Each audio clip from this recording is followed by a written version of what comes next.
Welcome back to Paul's Tech News. Someone disengaged the fail-safes and cranked the feed up to ludicrous speed this week because there's so much going on in the world of technology that it's almost enough to distract you from the general malaise and creeping existential dread that permeates your every waking moment otherwise. No, it is enough. So prepare to get distracted as f for a few minutes at least as I regale you with tales from the past week. GTA 6 confirmed. Bungie bought by Sony. Intel Arc GPUs spotted. There are 500 megahertz refresh rate monitors now. AMD is making obscene amounts of money. And yes, I will take the time to talk about how dumb NFTs are again. That's not even half of it though, so let's proceed with all due haste. It's time for the tech news. Excellent! The Thermaltake Tower 100 is back in a variety of colors. This unique and versatile mini ITX chassis has 3 tempered glass panels for an expansive view of your epic build. The vertical orientation means support for big 3-slot graphics cards and tall air coolers, and every side and top panel is removable, which makes building or accessing the inset magnetic dust filters way easier. This case performed well in my testing, even with the high-end 5900X and RTX 3080 system. It has full-size ATX power supply support, and it's now available in turquoise, metallic gold, and racing green. Click the sponsor link in the description for more. GTA 6, or the next GTA, or whatever it may be called, was officially confirmed by Rockstar themselves on Friday morning, who said in a press release that the game is in active development and is well underway. And the internet was just giddy about it, because it's been a long wait. GTA 5 launched almost 9 years ago in September 2013, and has since been re-released across numerous platforms, including 3 major console generations, causing some to question if Rockstar even wanted to work on another entry in the series when GTA Online was such a cash cow. It is a cash cow they will continue to milk though. While it may have been overshadowed by the GTA 6 announcement, Rockstar also announced the March 15th launch of GTA 5 and GTA Online for the PlayStation 5 and Xbox Series X and S, with up to 4K resolution at 60 frames per second, texture and draw distance upgrades, HDR and ray tracing options, faster load times, and 3D audio, most of what has been available on the PC version for some time now already. There's also a GTA Online standalone version coming for the consoles, which will be free for PlayStation 5 players for the first 3 months. Sorry, Xbox users and anyone who wants to use that platform after 3 months, you'll probably have to pay for it at that point. As for the sequel that everyone is currently calling GTA 6, there's no further details. No actual name, no launch date, not even a month, quarter, or year to ballpark it by, and no images or hints as to the setting, era, or theme. It did cause quite a lift for Rockstar's parent company Take-Two Interactive's stock on Friday though. Setting-wise, I'm still holding out for a return to Vice City because the original is such a classic, and the VI in Roman numeral 6 just works perfectly since it's the first 2 letters of Vice. Hopefully, now that they've confirmed development officially though, we'll start to see more hints and teasers soon. Somehow, this was not the biggest news in the video game industry this week though. On Monday, Sony announced that they are acquiring Bungie, the Washington-based video game developer who made the original Halo that launched in 2001, as well as the Destiny franchise, for $3.6 billion US. Sony, or specifically Sony Interactive Entertainment, said that Bungie will remain an independent multi-platform studio who can still self-publish its games if they want to. Destiny 2 will stay on all current platforms and expand to new platforms, they say, and the main takeaway for now seems to be that Bungie will be able to hire a lot more talent for their upcoming projects. The irony has not been lost, however, that Bungie, who was bought by Microsoft in the year 2000 and developed Halo, one of the most recognizable Xbox Game Studios titles, will now be owned by Sony, who also makes Xbox's #1 competitor, PlayStation. Microsoft cut Bungie's cord back in 2007 when the company went independent, allowing Bungie to make the jump to Sony this year. Of course, $3.6 billion might not seem like a lot if you compare it to Microsoft's acquisition of Activision Blizzard, which was a $68.7 billion deal as reported 2 weeks ago. And while both of these deals were likely in the works for far too long to say one was a response to the other, it should be noted that announcing the sale of one large company to another doesn't necessarily mean it's going to happen. Regulatory agencies often get involved, as the FTC is now doing with the Microsoft Activision Blizzard deal. And they might be going by new guidelines that were conveniently announced just hours after Microsoft made their deal public back in January. Coincidence or no, the FTC will be checking to see if the takeover might create unfair competition. Wouldn't want Microsoft to get an improper edge up over the remaining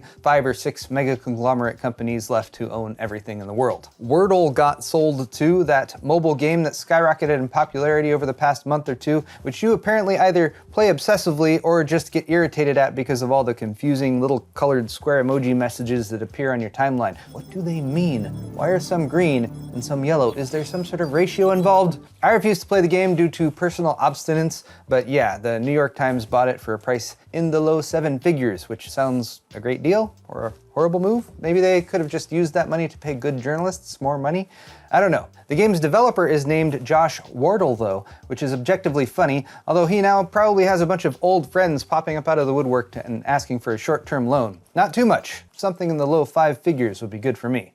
Thanks, Josh. Let's talk about graphics cards now, not the dumb ones that are already out, the GPUs in the future that have the potential to be less depressing. Intel might possibly launch epic new GPUs that saturate the market and solve the shortage, providing off-to-malign PC gamers with a respite from the indignities we have suffered for the past 18 months, if only their Arc graphics cards live up to the expectations that we're definitely not blowing out of proportion right now. Videocards.com published a couple images that are supposedly said Arc GPUs, the Alchemist variant that's expected to launch in the initial wave with unprecedented new features like a PCB with surface-mounted components, a black plastic shroud over cooling fin stacks and heat pipes, 2 fans, and actual video outs. Okay, those things are actually all very normal for a graphics card, but there are things to note, like there's a 6-pin and 8-pin power connectors with room for dual 8-pin on the same PCB design, and a memory layout that could align with a 12GB configuration or 16GB, which is expected for the flagship in this series. There are also definitely DisplayPort outputs, and the Arc GPUs are rumored to be among the first to support DisplayPort 2.0. Intel has still been cagey about providing further Arc details than what they said during CES, but Videocards seems pretty convinced that they'll launch in Q1, posting regular countdown tweets like this one. I did the math, and this ends on March 31st, the last day of Q1, and hopefully the day more discrete GPUs go up for sale from someone that isn't AMD or NVIDIA. AMD does have more GPUs in the works though, and if regular Twitter leaker Greymon55's info is correct, they'll be launching the 6050 or like 6X50 series GPUs in June or July, and a 6500 non-XT in May. Maybe it will be even more hated than the 6500 XT. That would be a feat, but I bet AMD could pull it off. The 6050 series would be a refresh of current models, like an RX 6850 upgrade from the RX 6800, but apart from some rumors over on the Chinese chip hell forums, they have not been heard of really at all until now. They would also upgrade from 16GB per second to 18GB per second GDDR6 memory, and would precede the new generation of RDNA3 GPUs, which are expected later in the year. Those GPUs, which have very little official information in the wild, were leaked from an unlikely source this week, LinkedIn, where an AMD engineer listed the details of them in their personal work history. RDNA3 products will be manufactured with both 5nm and 6nm lithography from TSMC, according to this, and Navi 31 and 32 are expected to be multi-chip module or MCM designs similar to the chiplet configuration AMD uses for Ryzen and Threadripper multi-die CPUs. That's potentially good news for supply, as smaller chiplets provide better yields per wafer and can be flexibly integrated into multiple products. And for those who really miss SLI and Crossfire, you can sort of imagine that it's like it's coming back. Sort of. It's inside the graphics card now. AMD also published their 2021 year-end and Q4 financial earnings statements Tuesday, and they are doing quite well, with $4.9 billion in revenue in Q4, a 49% jump year over year, and once again, their best quarter ever. Isn't that nice? They're also up 77% year over year, and you can check the AnandTech article for more fun charts showing some of those stats. I like these ones that show like when particular launches happen, like Zen 2, Zen 3, and so on. And while we don't get any of that money directly, an upshot for consumers in my mind is Intel's current CPU offerings, with some nice bang for the buck options in the budget range, which I attribute to them staying competitive with Team Red. Intel is fighting back on multiple fronts though, and 2022 analyst predictions say that Intel's Alder Lake CPUs should gain them back market share in the mobile space, while AMD's EPYC server lineup stays strong and competitive and should win market share from Intel in that space. And while AMD has seen some criticism on the consumer CPU side for not maintaining a more compelling budget lineup, one area where their success could benefit them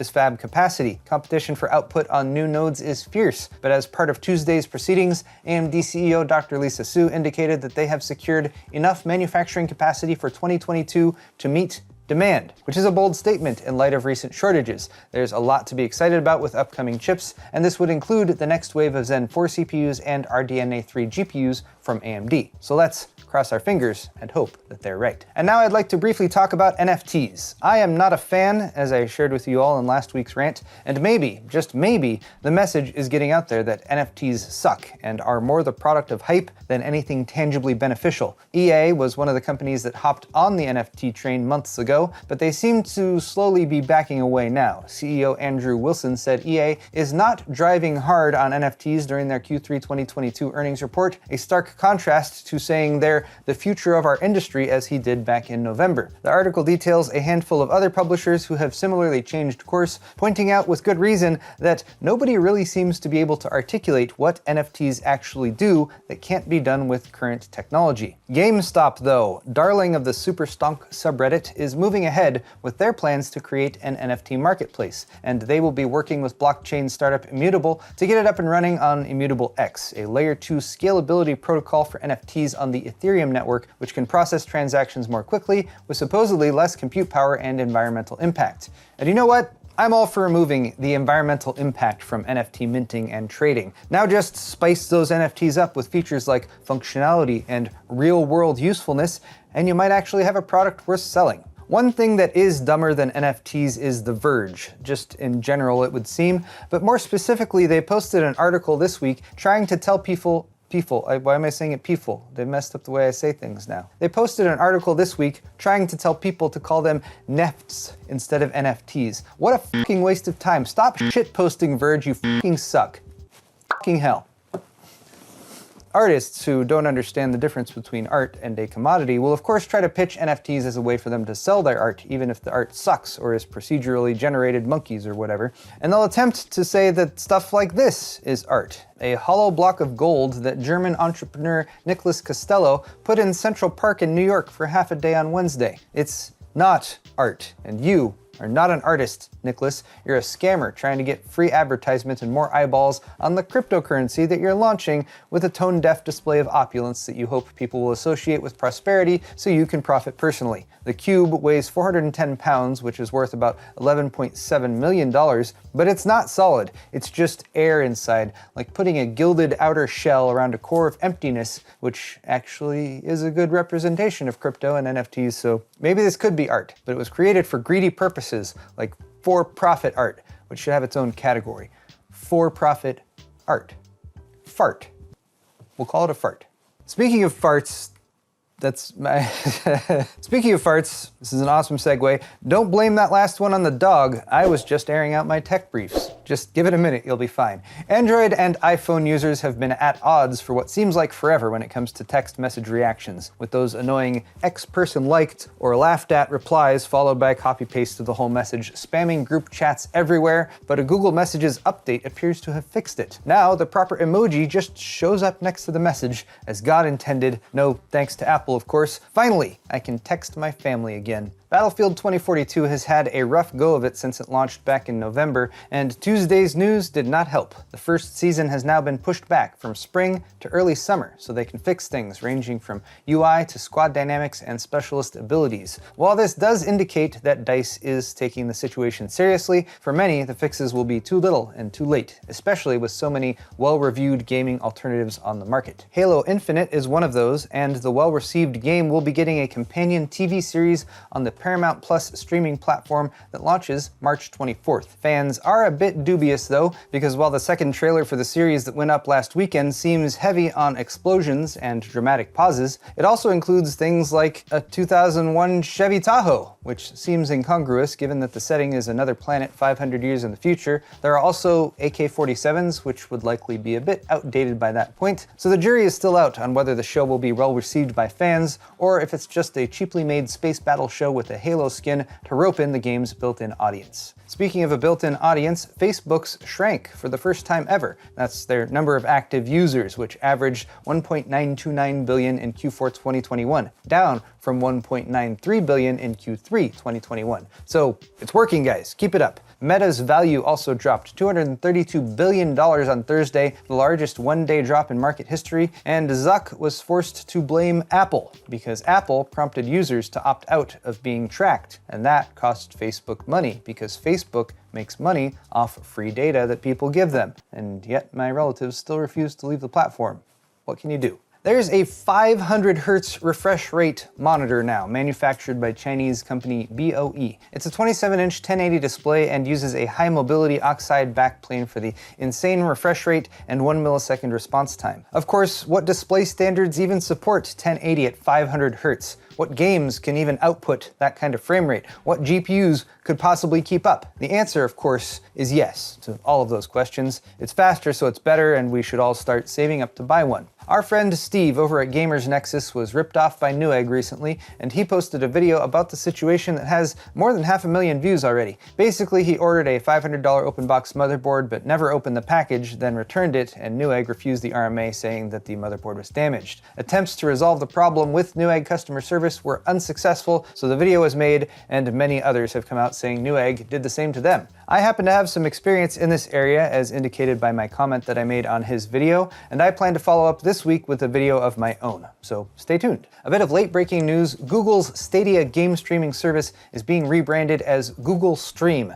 so it can be sold to partners rather than being run by Google themselves, causing many to say that Stadia is dead. And they're probably right. And a lot of people called this early on, myself kind of included. It launched less than 3 years ago in November 2019 and will now live on as the underlying technology that supports other game streaming services. But Stadia itself seems to be shutting down. Finally, what gives, NVIDIA? You said pretty clearly that the 3090 Ti, that you called the 3090 Ti, would have more info published by the end of January. Tune in later this month for more details, were your words. We've received no updates. Is everything okay?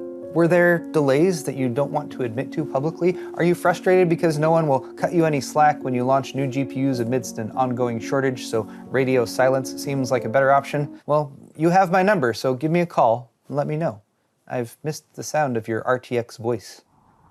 That might have been worse than my GeForce joke from last week. So there you have it, guys. Tech news for the week. And if you're enjoying this series, click that like button and let me know about it. Your feedback is always welcome, so please feel free to leave me a comment down below. While you're down there, all the articles I talked about today are linked in the description if you're interested, and check out my store at paulshardware.net for high quality merch, t-shirts, hoodies, beer sets, and more. And if you're not subscribed, maybe reconsider. Thanks again, everyone, and we'll see you next week.